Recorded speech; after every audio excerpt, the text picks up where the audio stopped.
in the instruments that we've been able to put up on the telescope, and also the cleverness of the scientists. They've come up with very interesting observing scenarios, doing these really deep exposures where we just sit there for orbit after orbit after orbit, gathering the photons.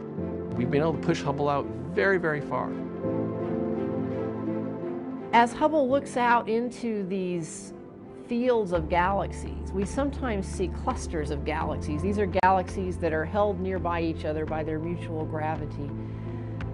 These clusters are massive conglomerations. There's so much mass that they have an actual observable impact on space-time itself. Einstein predicted that mass distorts space, but we didn't realize we could actually see the effects of that. But with Hubble, we have been able to see distortions in space around clusters of galaxies. The way we see that is when light from a background galaxy travels through that cluster of galaxies or around it due to this gravitational lensing effect. The lensing also magnifies that background galaxy, so if we look in some of these distorted arcs, we can see more detail than we would ever have been able to see without gravitational lensing, nature's boost. There are observations where we're explicitly looking for the lensing and they're getting science out of that just otherwise would just not be doable. Hubble has really taken that to a next level. It's doing large amounts of astrophysics that it's just never been able to do before.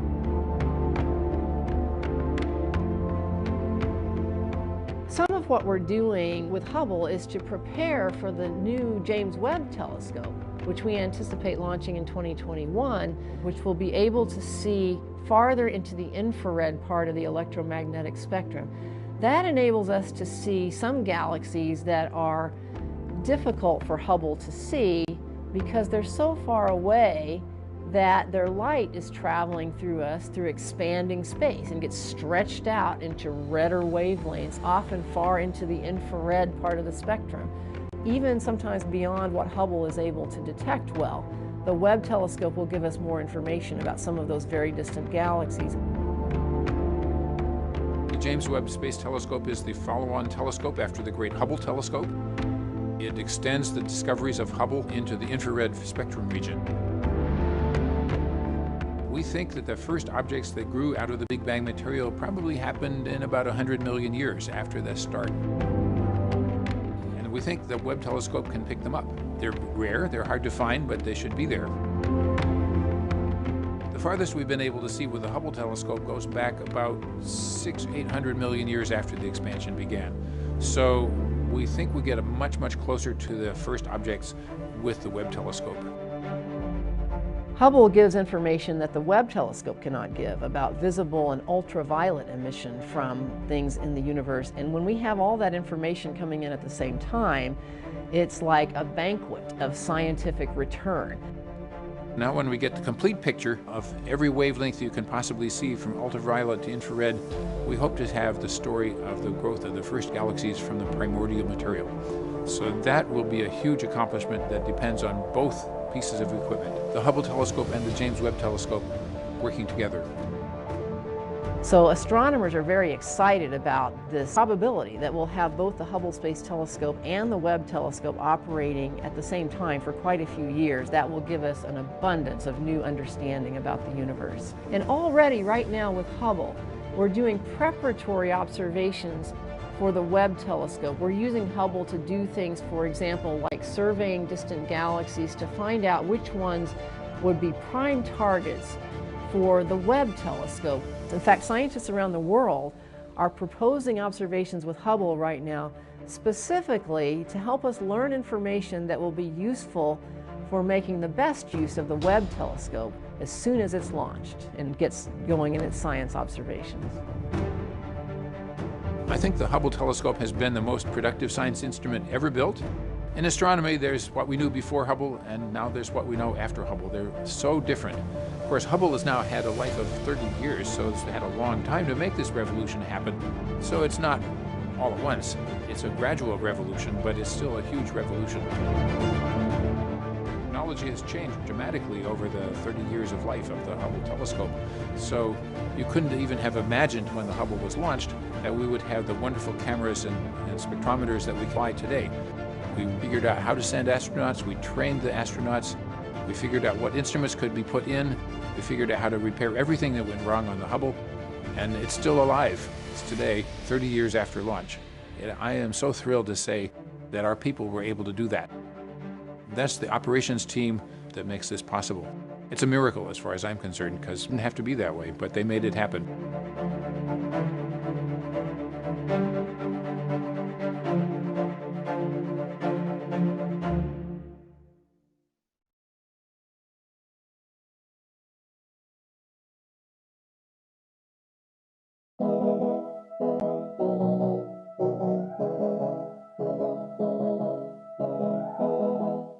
Well, in my left hand I have a feather. In my right hand a hammer. And I guess one of the reasons we got here today was because of a gentleman named Galileo a long time ago who made a rather significant discovery about falling objects in gravity fields. And we thought that where would be a better place to confirm his findings than on the moon. And so we thought we'd try it here for you. The feather happens to be appropriately a falcon feather.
Dragon is in countdown.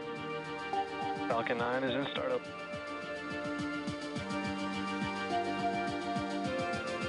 Dragon, SpaceX, go for launch.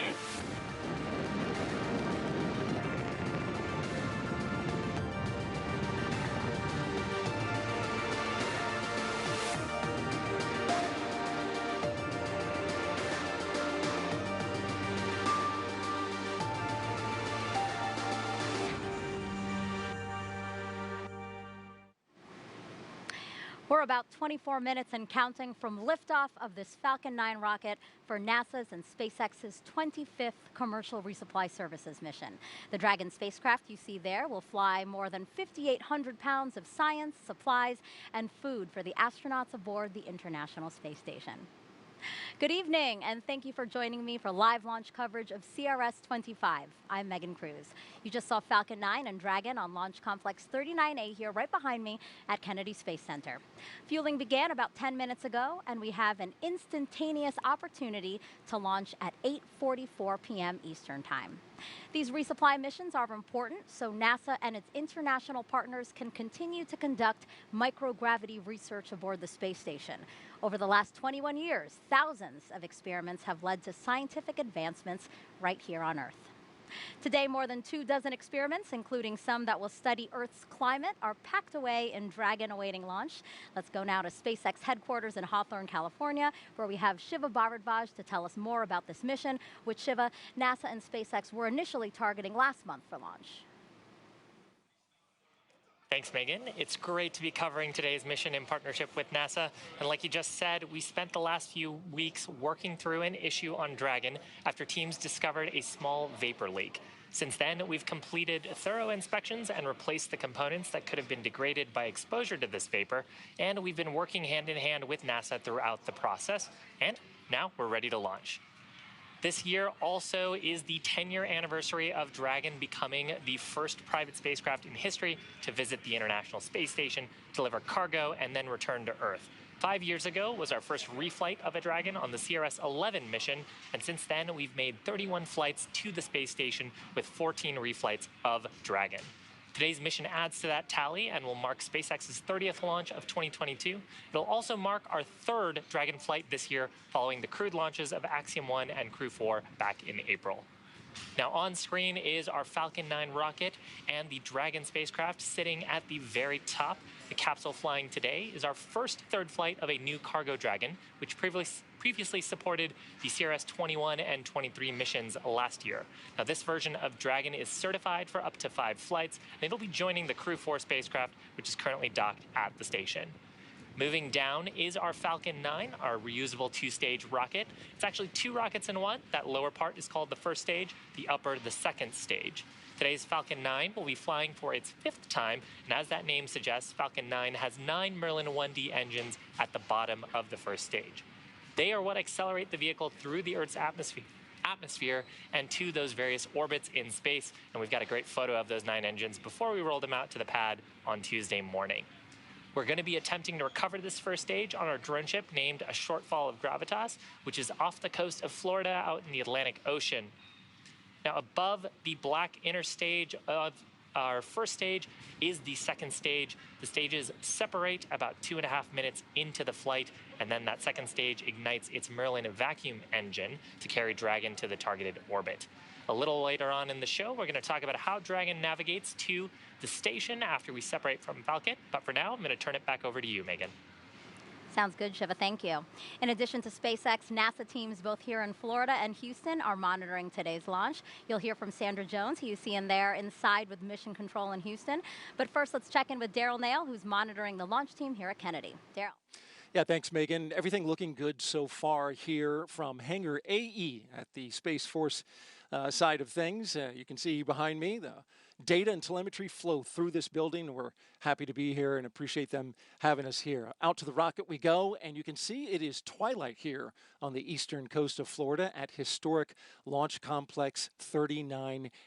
You can see the rocket is being tanked. The launch director gave the go around 8:06 p.m.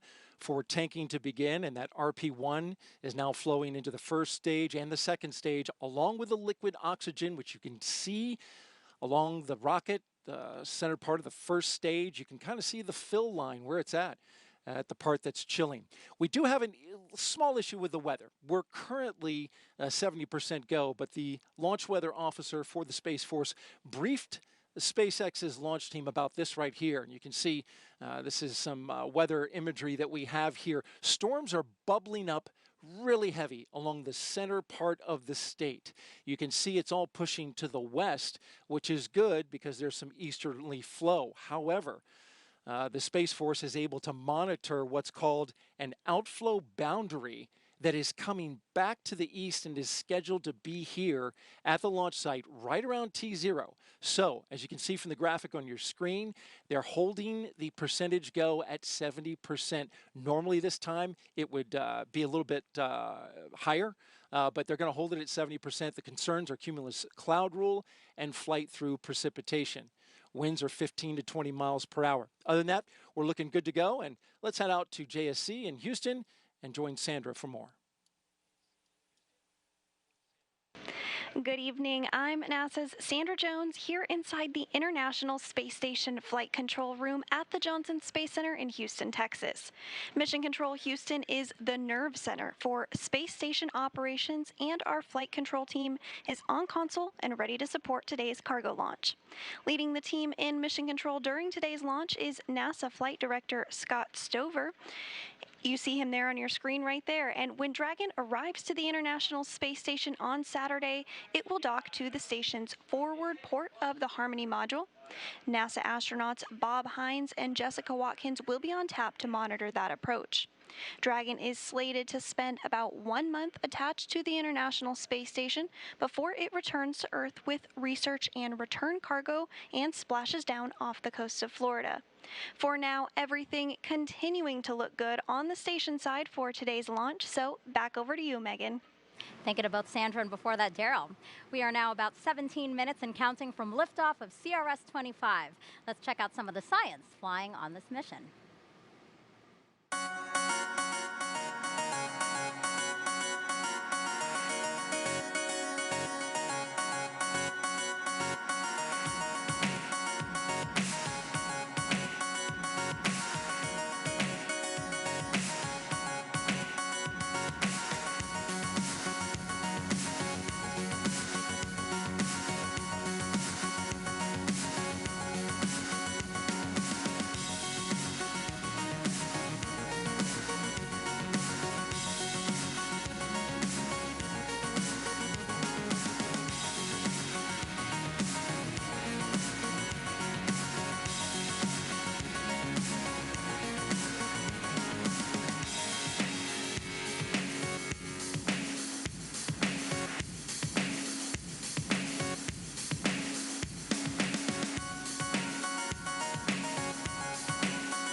A lot of impactful research going up with today's launch, and let's take a closer look at some of those that you saw in that video, starting first with EMIT, which stands for Earth Surface Mineral Dust Source Investigation. Joining me now is EMIT's principal investigator, Rob Green, and we also have NASA's Senior Climate Advisor, Dr. Kate Calvin. Great to have you here. Wonderful to be here. Perfect. So let's take a look at some video of EMIT, Rob. So EMIT is going to be attached to the outside of the space station, and it's going to study minerals mineral dust, but what is mineral dust? So mineral dust are the tiny particles of rocks in the dry land regions of our planet that under conditions of high winds are launched into the atmosphere. In the atmosphere, because they can be different compositions, they can heat or cool our planet, play a role in cloud formation, and many other impacts. Right now, we know about mineral dust by about 5,000 different measurements that have been analyzed around the Earth. When EMIT is done, we will have 1 billion direct observations of the minerals in these dry land regions to advance the science of how mineral dust can heat or cool our planet. And I think it's important to understand for people that, you know, we're not just focused on these arid regions. When you have dust storms, you can see a dust storm in Africa end up affecting us in Texas per se. So why is it important to study these dust storms and in particular to understand how they might heat or cool the Earth? Well, as you point out, it's a global phenomenon on every continent except perhaps Antarctica, and that dust can travel thousands of miles from Africa to Florida to Texas, and it has impacts throughout the Earth system there. And then heating or cooling, when you have a global phenomena, you've got to take it into account. Are those dust particles absorbing energy, heating our planet, or are they scattering light back into space and cooling our planet? So we need this information so the Earth system models become more accurate, so we understand what's happening now and in the future. And those are the two primary objectives of EMIT. Yeah. So Kate, it sounds like EMIT is going to be a real tool for us when we're studying climate change and just the Earth's climate. And it's no surprise that EMIT is one of a fleet of Earth-observing spacecraft. Yeah, one of NASA's most important missions is our home planet. We have more than 24 satellites and instruments in orbit, including several on the International Space Station, that observe the Earth. So we can see things like carbon dioxide, vegetation, changes in the mass of ice sheets, and much more. And once EMIT is put onto the International Space Station, it'll join that fleet. Wow. And I do know that it's not just what we have orbiting the Earth. There's also a lot of research being done on the ground. So when you consider this whole portfolio of climate research that we're doing, how will this help us address climate change? Well, the more we know about the planet, the more we can use that to provide to local decision makers, stakeholders, and the public about what's happening on Earth. Awesome. Guys, thank you so much. I appreciate your time. Thank you. And EMIT isn't the only experiment inside Dragon that will study Earth's climate. Students from MIT built what you're about to see on the screen here. This is called Beaver Cube, and it's named after the school's mascot, Tim the Beaver. It's a small satellite about the size of a shoebox, and once deployed, it will measure cloud properties, ocean surface temperatures, and ocean color to analyze Earth's climate and weather systems. T-minus about 11 minutes and counting from liftoff of NASA's and SpaceX's 25th commercial resupply services mission to the International Space Station. Let's bring back Shiva now to tell us more about Dragon. Thanks, Megan. Now, Dragon is capable of transporting people as well as environmentally sensitive cargo to and from Earth orbit, like we are on today's mission. Starting from the top of the nose cone to the bottom of the trunk, it stands about 27 feet tall and is made up of two main sections. The pressurized capsule and the trunk, which is used for unpressurized cargo and supports the spacecraft on ascent and during on-orbit operations. Now, after separating from Falcon 9, Dragon will autonomously make its way to the International Space Station using its navigation sensors and its engines. The capsule has 16 Draco engines, which are used to get the spacecraft from one place to the next. Now, we've got 12 of those service section Dracos near the bottom of the capsule and 4 near the top of the forward bulkhead underneath the nose cone. Those forward bulkhead Dracos are primarily used for high thrust maneuvers like the orbit changes that we'll need to get to station and eventually in about a month to get back home to Earth. Each of those thrusters are capable of generating about 90 pounds of force in the vacuum of space. Now, the service section Dracos are used primarily for pointing and for operations in proximity to the space station. You can actually see them firing here in these clips taken from the International Space Station on various different Dragon missions as they were approaching the orbiting laboratory. And just like those Merlin engines on Falcon, we also reuse the Dragon thrusters, the Draco thrusters, once that spacecraft returns to Earth. Dragon and Falcon continue to remain in good health, and we're ready to support the on-time liftoff around 8:44 p.m. With that, back to you, Megan. Perfect news, Shiva. That's what we like to hear. And two people very excited about today's launch are right here next to me. We have Claire Green and Benjamin Whitfield, both of Arkansas State University. They actually have an experiment on board and are about to tell us about it. Great to have you here. Nice to be here. All right, I know you're so excited. I love it. So let's take a look at the screen. We have some pictures of when the team was here earlier, a couple of weeks ago, and you guys were prepping your experiment. What are you guys studying?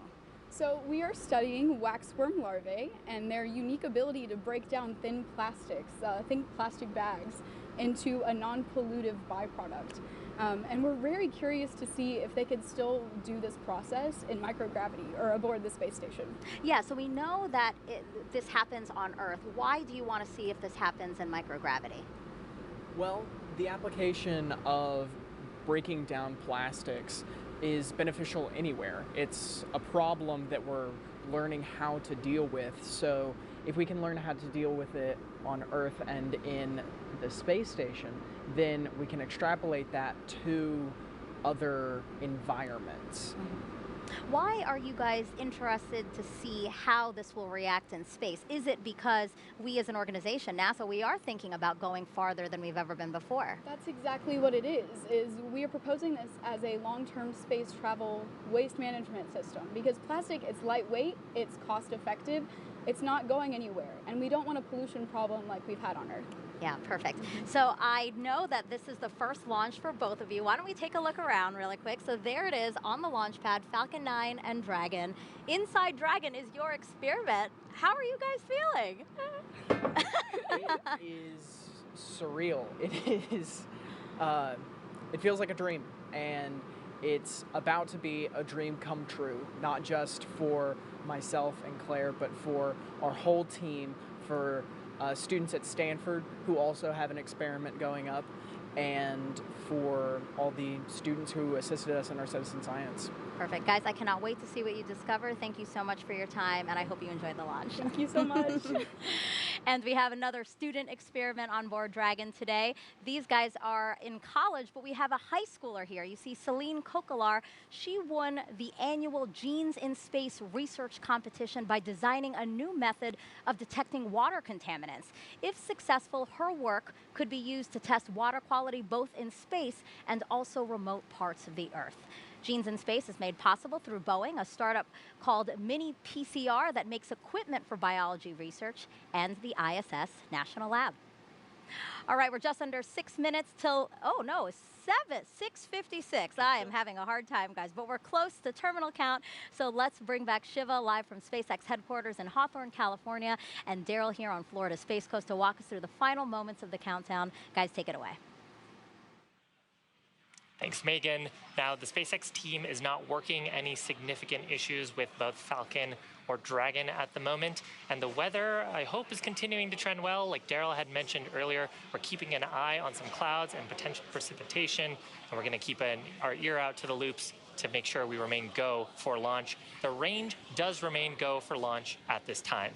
Now, at this point, the rocket propellant 1 fuel is completely loaded on the second stage and nearly fully loaded on the first stage. Liquid oxygen loading is underway on both the stages. That'll complete at about T-minus 2 minutes to launch.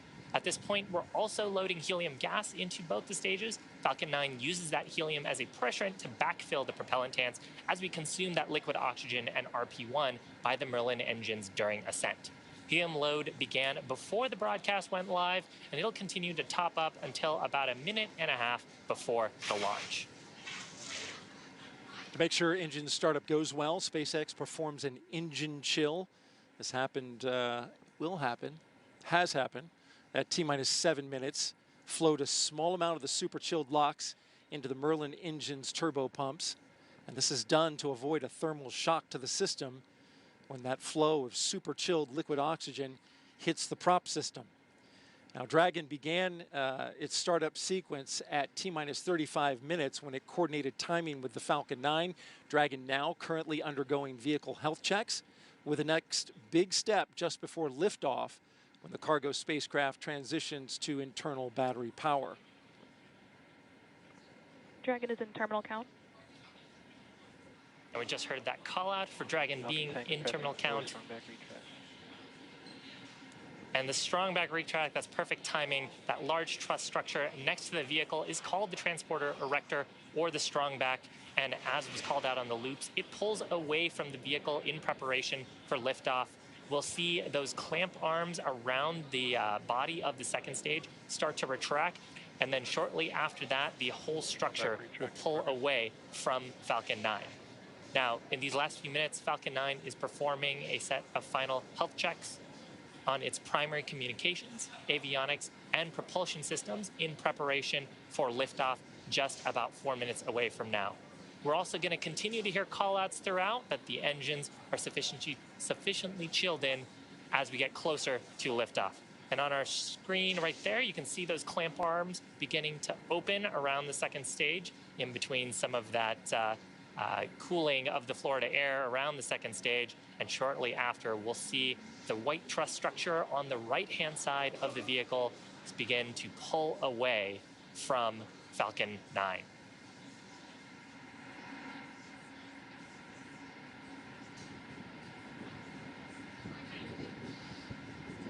There you can start to see motion of the transporter erector away. It'll recline a bit before we step further into the liftoff.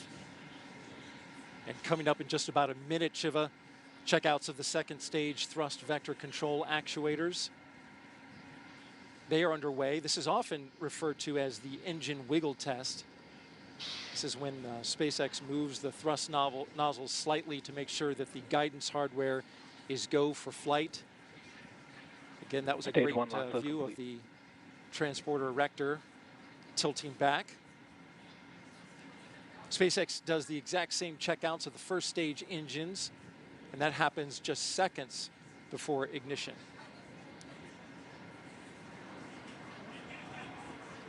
At the time of launch, 8:44 and 22 seconds p.m. Eastern Time, the International Space Station will be over the Pacific Ocean, 257 statute miles in altitude.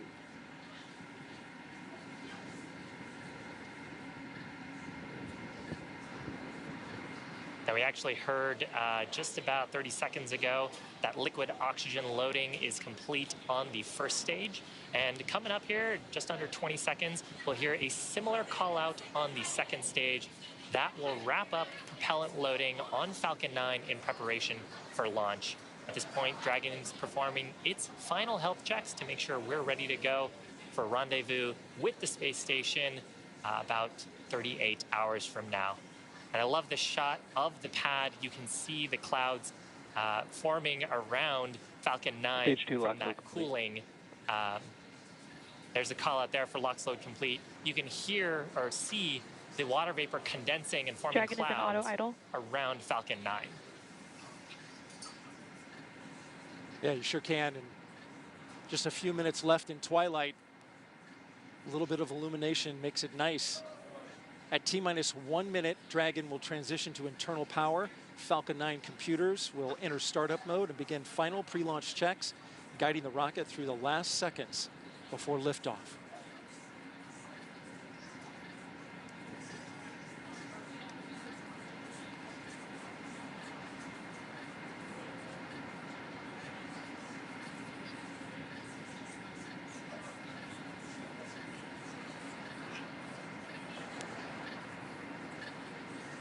Falcon 9 is in startup. There you have the call. Dragon is in countdown.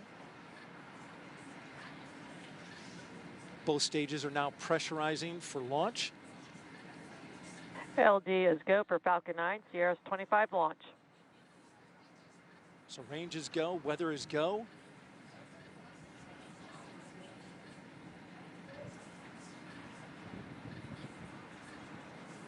T-minus 30 seconds.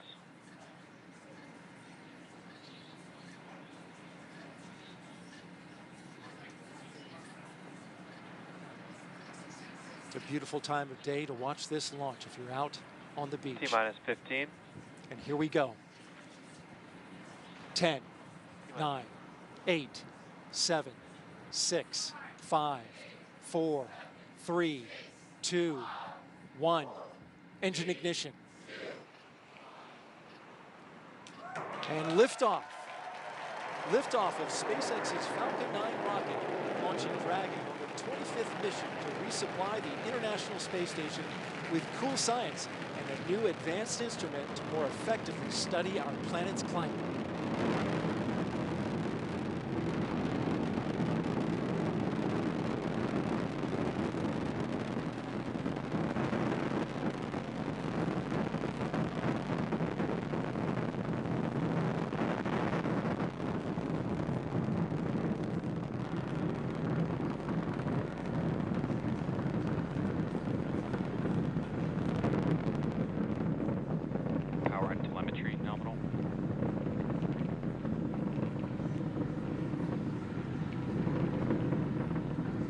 are 50 seconds into flight. Successful liftoff from the Kennedy Space Center, Launch Complex 39A.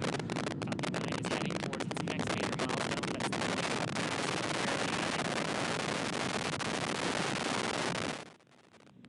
for the point of highest stresses that the vehicle will experience during ascent. There's the call out for maximum dynamic pressure. So from here, the stresses on the vehicle will get lower and lower as we raise our altitude. Coming up, we've got 5 events back to back. The first of those will be main engine cutoff, or MECO. That's where all 9 Merlin 1D engines on the first stage will shut down. I'm back, chill. Following that will be stage separation, where the first and second stages will separate. The first stage will flip around to make sure it's headed back towards the landing site and our drone ship named a shortfall of gravitas. And then the second stage will ignite its Merlin vacuum engine to boost Dragon into low Earth orbit during second engine start number 1. We just heard the call out there for engine chill-in on the second stage engine starting.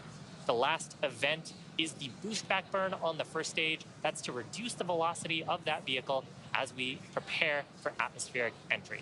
Now, all of those events happen over about 45 seconds. And again, they are main engine cutoff, followed by stage separation, first stage flip, second stage engine start, and then boost back burn start. All those happening in just about 5 seconds.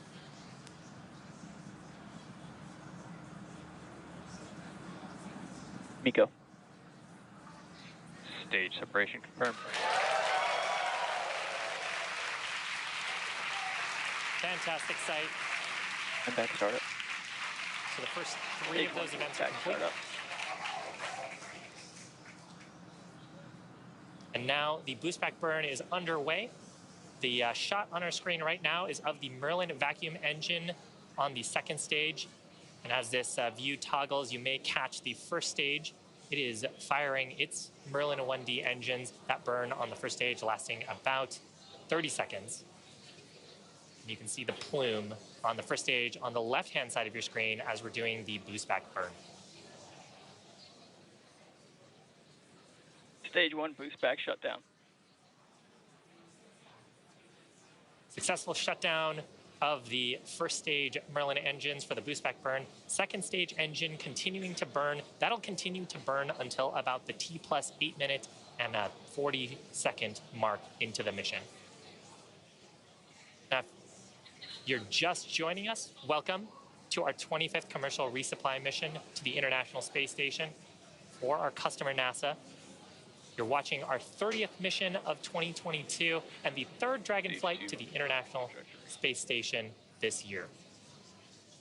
We lifted off just about 4 minutes ago from the Kennedy Space Center in Florida. On your screen are views of our first stage on the left-hand side of your screen, with its grid fins deployed periodically, controlling its attitude to make its way back home. On the right-hand side of your screen is a shot of the Merlin vacuum engine on the second stage, performing its burn. It'll continue to burn for about another 4 minutes to take Dragon up to low Earth orbit.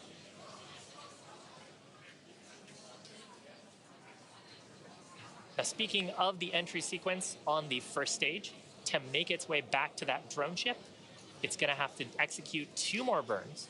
The first of those is the entry burn, where we'll ignite 3 of the Merlin engines, and that helps slow down the stage as we enter the upper part of the Earth's atmosphere. Following that, there will be a second burn, the landing burn, and there will only ignite a single Merlin 1D engine that'll bring the vehicle speed down to 0 for a soft touchdown on the drone ship. We've got some great sunlight on the vehicle, and you're periodically seeing some plumes of white.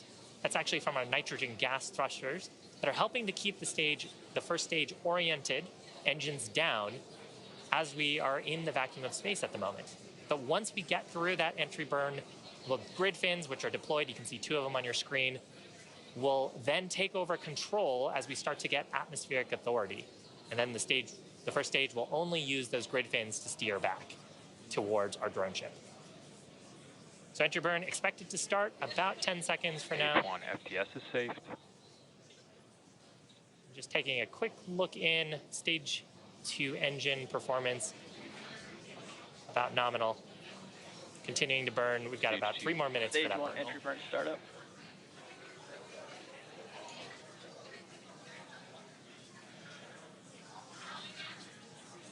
you can see the velocity on the first stage, bottom left-hand side of your screen, rapidly slowing down as we fire entry burn shut down. the entry burn. That burn only lasting about 15 seconds. And now we're doing a quick attitude correction to make sure we're pointing the heat shield down. And that entry burn and the plume coming back on the stage ends up depositing a small layer of carbon on the vehicle, which is what gives our first stages that awesome sooty look once we've reflown them. Now, Falcon 9 also has 4 landing legs. They're made of carbon fiber and aluminum honeycomb. They're placed around the base of the rocket, and they'll deploy just prior to landing during the landing burn. If we're successful in recovering this Falcon 9, it'll mark its 5th successful landing and our 130th landing overall of a Falcon 9, including Falcon Heavy missions.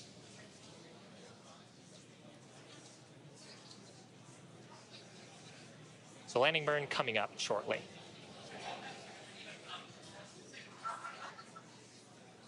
Stage 1 landing burn.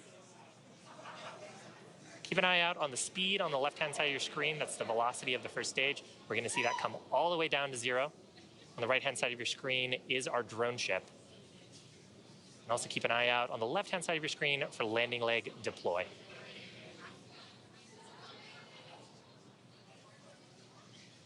Stage 1 landing leg deploy.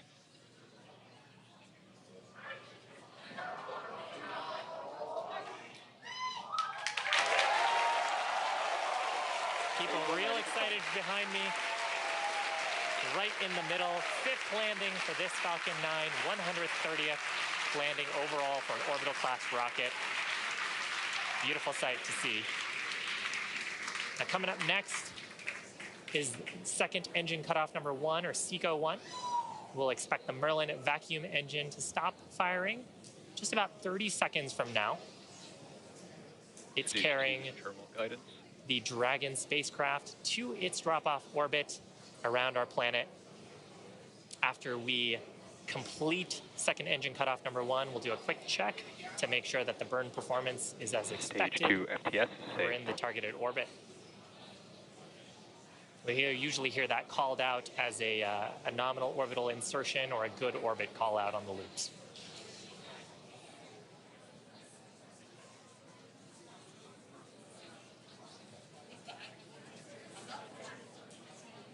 And back shutdown.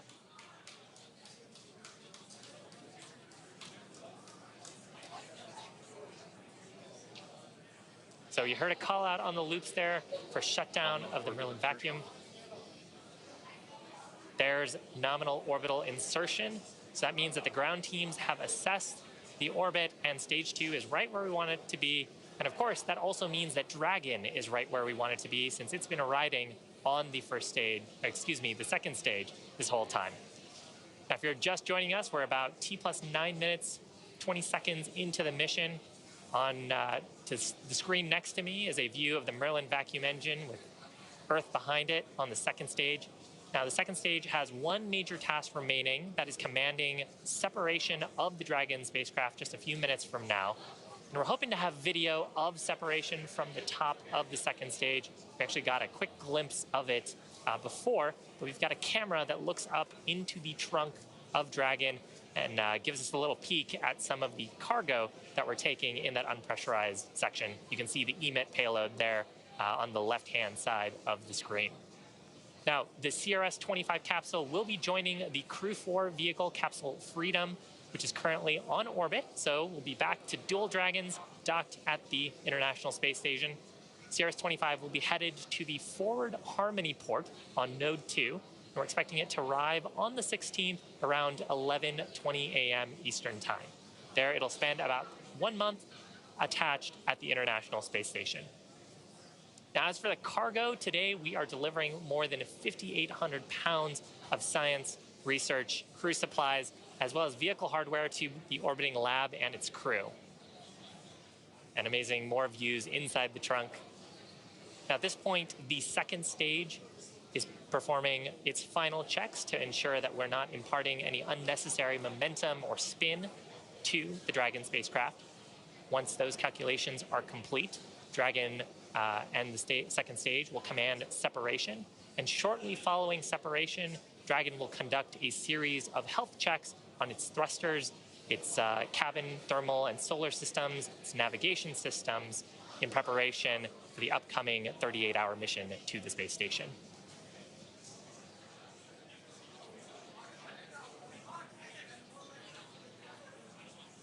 Got about 30 seconds to go. If you're just joining us, we're looking at the second stage. Coming up real shortly to Dragon separation. This particular Dragon marking its third flight, and also the first third reuse of our upgraded cargo vehicle. This view looking into the trunk of the Dragon capsule. That's our unpressurized portion of the vehicle at some of the payload that we're taking up to the International Space Station. Dragon separation confirmed. Phenomenal. So with that, CRS-25 gently floating away from Falcon 9's second stage. Again, coming up next, we've got some service section Draco checkouts, as well as nose cone opening. But that's actually going to complete my coverage here from Hawthorne. So I'm going to pass it over to Sandra at Houston to check in with the teams there. Sandra. And thanks, Shiva. Welcome back into the International Space Station Flight Control Room. That was a beautiful launch from here in Mission Control Houston. Right now, we're just standing by for confirmation of the nose cone deployment. And we did just get confirmation that the nose cone was successfully deployed. That nose cone does cover the docking hardware, the navigation and rendezvous sensor, and the 4 forward bulkhead Dracos. The nose cone will stay open until the end of the mission, until after deorbit burn and just prior to re-entry. If you are just joining us, NASA and SpaceX's 25th commercial resupply mission launched from Pad 39A at the Kennedy Space Center in Florida at 7:44 p.m. Central, 8:44 p.m. Eastern Time this evening, and is currently in orbit and heading to the International Space Station. Dragon is filled with over 5,800 pounds of cargo and supplies, including a variety of science investigations, hardware, and fresh food for the crew on station, such as apples, oranges, cherry tomatoes, onions, carrot, garlic, tahini, and even shelf-stable cheese. On board the International Space Station right now is the 7-person Expedition 67 crew, who I'm sure is looking forward to these fresh foods. The crew includes NASA astronaut Bob Hines, European Space Agency astronaut Samantha Cristoforetti, Roscosmos cosmonauts Denis Matveev, Oleg Artemyev, and Sergei Korsakov, as well as NASA astronauts Jessica Watkins and Kjell Lindgren.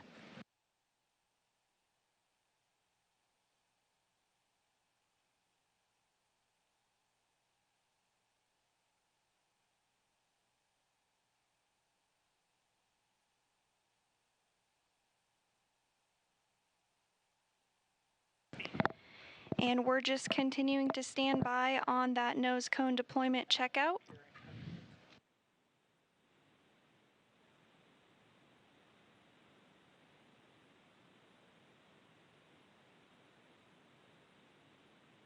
Dragon is slated to dock to the International Space Station on Saturday at approximately 10:20 a.m. Central Time. NASA astronauts Bob Hines and Jessica Watkins will be monitoring the approach of Dragon.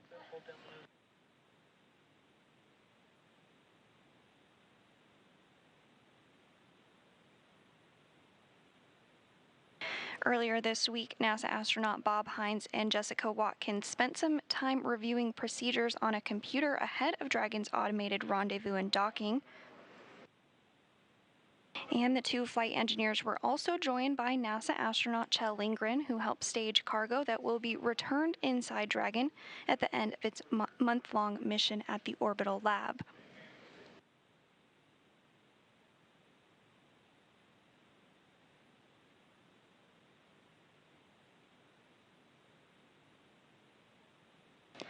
And we are continuing to stand by for confirmation that the nose cone checkouts are complete.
And we did hear that the first set of hooks is already driven and the second set of hooks is currently driving for that nose cone deployment.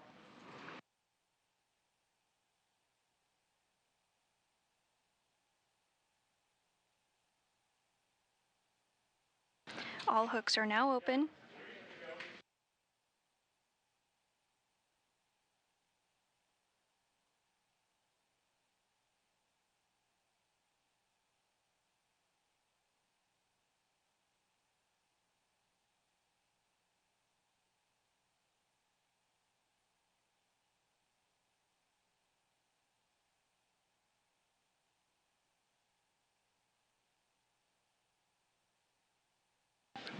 Everything continuing to go smoothly. We should have confirmation here just shortly that the nose cone is successfully deployed.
And we should have confirmation here shortly.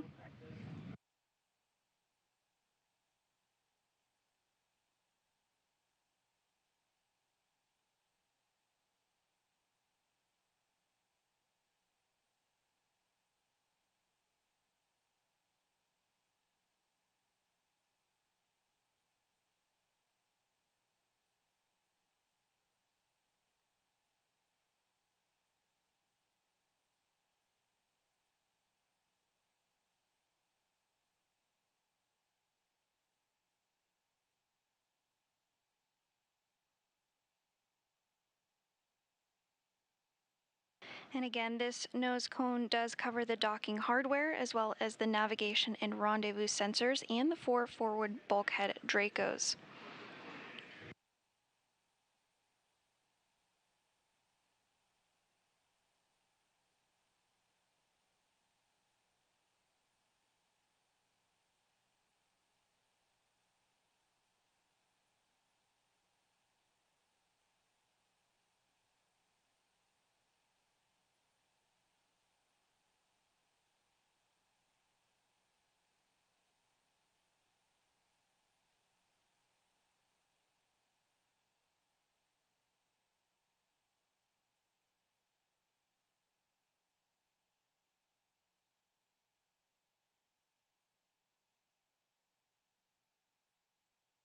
And we're continuing to stand by for nose cone deployment.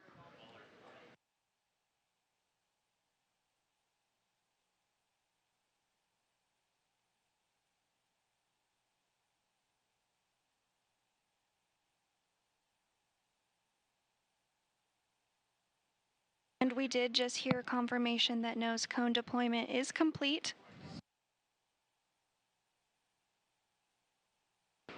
And with Dragon now safely on its way to the International Space Station and the nose cone successfully deployed, that will do it for us here in Mission Control Houston. Thanks so much for joining tonight, but I hope you'll tune in for the docking coverage on Saturday beginning at 9 a.m. Central, 10 a.m. Eastern Time. But for now, I'll send it back over to the Kennedy Space Center and Megan. Sandra, thanks so much for walking us through that. That's going to wrap up our launch coverage of NASA's and SpaceX's 25th Commercial Resupply Services mission. As Sandra said, Dragon is on its way to dock to the International Space Station and is set to dock on Saturday at 11:20 a.m. Eastern Time. We will have live coverage of that beginning at 10 a.m. And if you're interested in tracking EMIT, again, one of those experiments on the mission that's studying the Earth's climate, you can do that by scanning this QR code you see on the bottom of your screen or just write down the website here. It's earth.jpl.nasa.gov/EMIT. Once attached to the space station, EMIT will start collecting its first measurements by the end of this month. Again, thanks for joining us. We leave you with a replay of tonight's spectacular launch. Enjoy the rest of your evening. 10, 9, 8, 7, 6, 5, 4, 3, 2, 1. Engine ignition. And liftoff. Liftoff of SpaceX's Falcon 9 rocket, launching Dragon on the 25th mission to resupply the International Space Station with cool science and a new advanced instrument to more effectively study our planet's climate.